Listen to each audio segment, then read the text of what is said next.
Hey, it's Doc Edwards. I was coming to you for this One Belly Wednesday to talk to you a bit about two big things. One is the pregnancy and coronavirus and your immune system, and two is to share a shout out. I love being able to get testimonials from our patients about how they're doing, and I wanted to share one of them with you today. First off, let's talk a little bit about what everybody's talking about right now, which is whether or not coronavirus is going to impact you and your family and your health. The first thing to understand about any of these kinds of things is that the more prepared and resilient your system is to anything that comes around, the better off your chances are at helping to defend yourself appropriately. Now, there's a way that some people will look at immunity, and they look at it as a us versus the virus or us versus the bacteria. And the truth of the matter seems to be that because we have literally 27 trillion microorganisms that live in and on us all the time. I mean, listen, that's 7 times the amount of microorganisms that are in the Milky Way you have on your body right now. It's like 9 out of 10 cells that you have in and on you are not you. They do not have your DNA. They're completely different. So just from the sheer idea that bacteria or viruses are going to jump on you and just randomly attack you, that's probably not really true. Now, that doesn't mean that viruses don't have a virulence factor. It doesn't mean that exposure doesn't carry a high rate of risk to it. But the more that you create strength within your own internal environment, the better your immune system is able to defend those kinds of things. Creating good barriers for your body, for one. Creating good resilience internally with how your immune system works, for two. And the ways that you can do that are really well known. Vitamin C has been around forever at helping to bring immune system levels up in times of stress or illness. Vitamin D, we've talked about for a really long time as a big immune system modulator. Vitamin A is also super, super helpful at helping to attack certain types of viruses. There's a lot of things that you can do just from a food standpoint, from a sunshine standpoint, that you can help boost up your own body's defenses. The second thing is make sure you're getting plenty of rest. A lot of us don't sleep very well. And so they say that try this for yourself, try this experiment. They say that for every hour of sleep that you get before midnight counts double towards your sleep bank. Make sure that you're getting your 8 hours. It's important to go to bed a little bit earlier. That way you can get up refreshed and your body has the capacity to heal and do the repair over the nighttime. The third thing is make sure you're staying hydrated. They say that for every, take your body weight, divide by 2, that's the number of ounces. So I weigh about 170 pounds. This is a 32 ounce water bottle. Bing, right here. And so what this means is that I have to make sure that I drink at least 2 of these every single day in order to keep my hydration levels up as well. And that's if you're not fit, if you don't exercise on a regular basis. If you exercise, you sweat. If you live in a dry environment, you're going to perspire more and it's just going to leave your body. So you have to consume even more during those times. The next thing that I always recommend, in addition to making sure you're eating real food and you're getting plenty of rest, making sure that you are staying hydrated, I put that in the eat real food bucket, is making sure that you're getting good exercise. We count this as one of our 6 pillars is play often. I would suggest to you that being able to do something that you enjoy doing versus exercise that you hate, like let's say that you don't really like running. Doing a half marathon right now, probably not the best idea. In fact, they did some studies on long distance runners and found they actually have higher rates of upper respiratory tract infections, probably because of the duration and stress that their body's under and trying to do the repair, and their body becomes more susceptible to those kinds of things. The next one that I put in this kind of free space of salutogenic principles, these things you can do to build your health, is get adjusted. The more that your brain, your body are able to talk with clarity into your system, the better it's able to respond and adapt to the outside world. Chiropractic has a really long history, even going back to the 1918 flu pandemic, helping to make sure that people stay really, really healthy in times of severe disease. I remember, the number of cases that have come, through our offices of kids who are battling ear infections or upper respiratory things or, bronchitis kinds of related things or skin rashes. It's interesting what an adjustment will do. It doesn't necessarily take the symptom completely away. What it does is it helps the body be able to express it fully. One of the things that we think about when we're doing an adjustment is what is the nerve system trying to tell between the brain and the immune system, trying to tell the body how to process this. And so one of the things that we'll see is sometimes an increase in symptoms as the body pushes it out. It sometimes means that we're increasing our temperature. Sometimes what that means is to bring that metabolism up so the fever can finally break. Sometimes we might see an increase in rashes because what the body's trying to do is increase the body's ability to disperse the inflammation. All those kinds of things are things that we can expect sometimes while the body's in a process. But from a different perspective, if what you're doing is helping to improve the body's ability to read the environment and adapt to it successfully, then what you can do is help it recognize when we've got a foreign invader and help it process it the most effectively that it can. So what does that mean then when we're talking about pregnancy?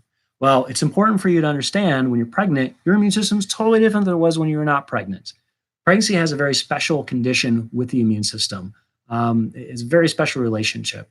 We have long-term immunity. Remember when people would get chickenpox, they'd say once you had chickenpox, you'd have immunity to it for the rest of your life. Well, it's kind of true. What happens is you have long-term immune system cells that live inside your body. And their job is to recognize whenever you have a foreign invader come inside, and it works with it and it processes it. Usually takes 3 to 5 days, and then it pushes it out, whether that's through snot or whether it pushes out through vomiting or diarrhea or rashes, any of that icky stuff that we associate with symptoms.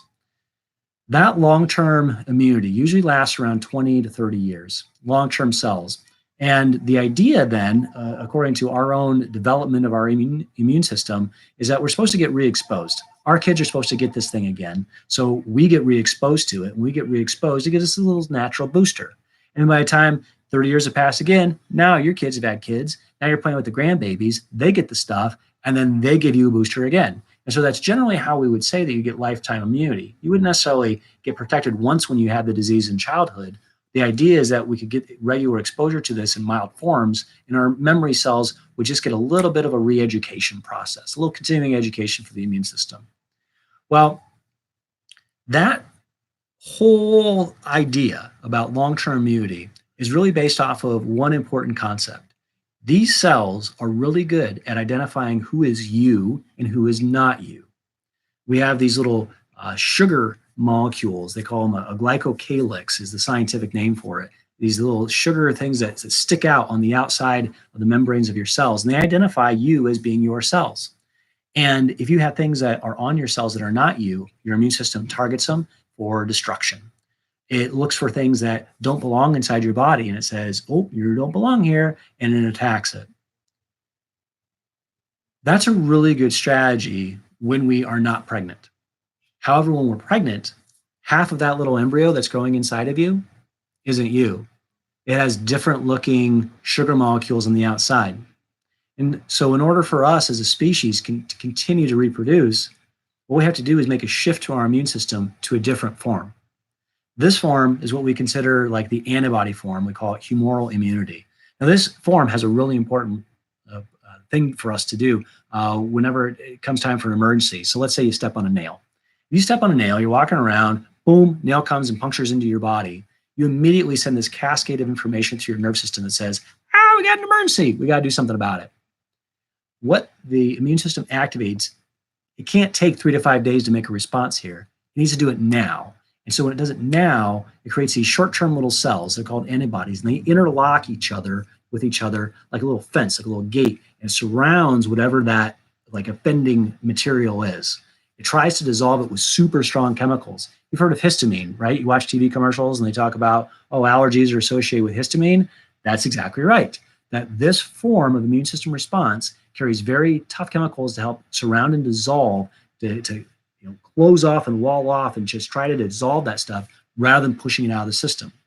Now listen, your body's smart. It doesn't think you're going to continue to step on nails for the rest of your life. So those cells don't need to stick around for very long. What they do is that they're around for maybe, a couple months, sometimes up to a couple years. Now, the whole idea behind this is because, hey, listen, you should be smart enough to not step on nails. But when you're pregnant, this is a really good strategy for you to be able to have at least some form of immune system protection to the outside world. Because we can't do cell-mediated, we can't do self versus non-self, so we have to default to this. Isn't it interesting how many moms end up with these pregnancy-related allergies, right? Stuff they were never allergic to before, pollen, dust, the cat, whatever it was, all of a sudden they get sniffly around. Well, that's because their immune system is shifted. So understanding that your immune system is going to be more reactive to things that you may not have been reactive to prior to your pregnancy, it's a really, really important point. One of the things that we do here at Mama's Chiropractic in order to help figure out, hey, listen, do you have extra inflammation carrying on your system? Is that we do a quick little, I call it the thumbprint check. That if we're looking at your legs and I can put my thumbs down at the bottoms of your heels, and when I stick my thumbs out, I either have like, I can either like bounce it right back, or if it still shows me a thumbprint, I'm thinking a couple of things. The first thing that I have to think of, just as a healthcare provider who takes care of pregnant women, is, wow, why is this swelling here? Is this possibly related to a kidney issue, something like preeclampsia? You'd have a higher heart rate, your blood pressure would be up, there'd be a lot of other symptoms that would come along with that.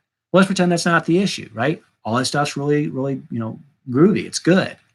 Well, the next thing I start thinking, especially if you're pregnant with a boy, boys seem to be more susceptible to mom's inflammatory cycles for whatever reason in utero. It's a whole other talk. But let's say that we've got that going on. The next thing I want to find out is there a food that you're sensitive to? The big four that we call it: gluten, dairy, egg, and soy. Those four. But sometimes there's weird stuff. There can be oddball stuff. It can be garlic. It can be in the nightshades like tomatoes or peppers or eggplant.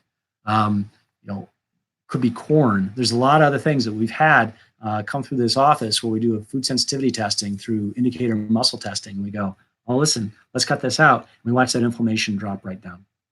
So understanding, first off, what's causing the inflammation. Number two is understand what we could do to help get the body more repaired and resilient. So as I mentioned, I mentioned a lot of the vitamins earlier, right? Well, my favorite way to do it isn't by taking more vitamins. It's actually by juicing. I'm a big, big, big fan of juicing. I love carrot and apple juice, even toss a lemon in there. I usually have that, a couple days a week.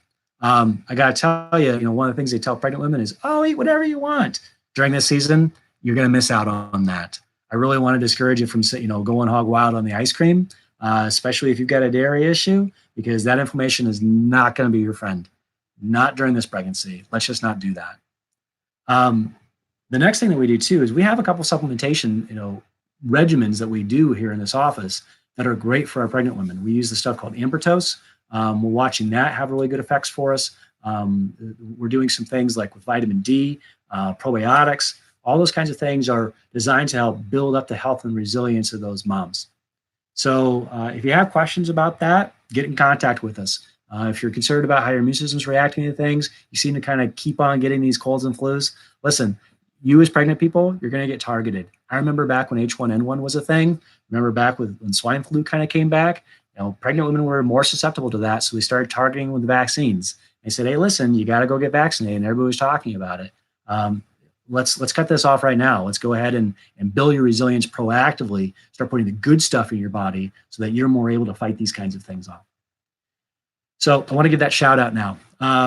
We have a family that came down here as, we're in Southwest Florida. This is snowbird paradise.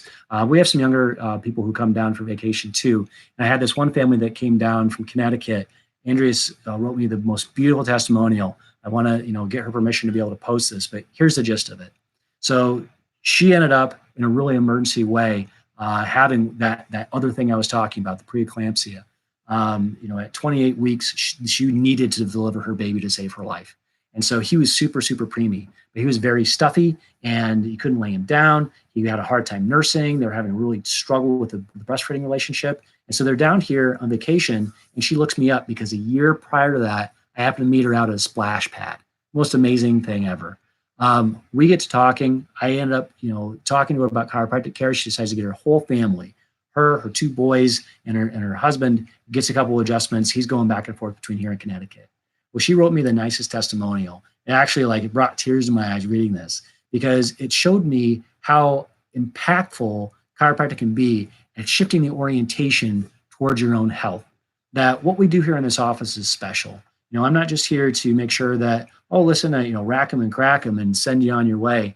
We're here to help train you up. We're here to help educate you as parents. We're here to help educate you as parents to be about the best way to help build resilience and strength inside your body, to give you the empowered information so that you can make your own healthcare decisions. Because ultimately, the responsibility for healthcare is in your court. I can be a coach, I can help you out, but you have to be the ones that make the decisions about what you're going to be putting in your body and what you're going to be saying, nope, I'm just not going to do that anymore.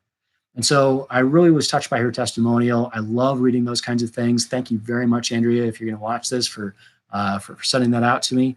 I shared it with all the staff, and we're really looking forward to your return visit in April. Remember, if you guys have great stories to share them in the comments, subscribe to the channel, hit us up on Facebook, on the Mama's Chiropractic page. And again, we're having a big event. We get together as families every single month. The next one coming up is our big kickball tournament. We're going to have a big kickball fun coming up next weekend. You can see that in our Pathways Connect Southwest Florida event page. But please come on out. I'm also going to be posting the big talk I gave last week. It was called Sexy Brains, and I did a live stream with that. For those of you who were able to join, awesome. Thanks for doing that. But I'm going to be posting a link to that too in our Facebook page. So it's about an hour long, and you get a ton of free information about how you can help understand your partners better, how you can help understand your children better, how you can help understand yourself better in times of stress, so that you can maximize and help build your own health expression. So thanks a lot for tuning in to this One Belly Wednesday, and we'll see you next week.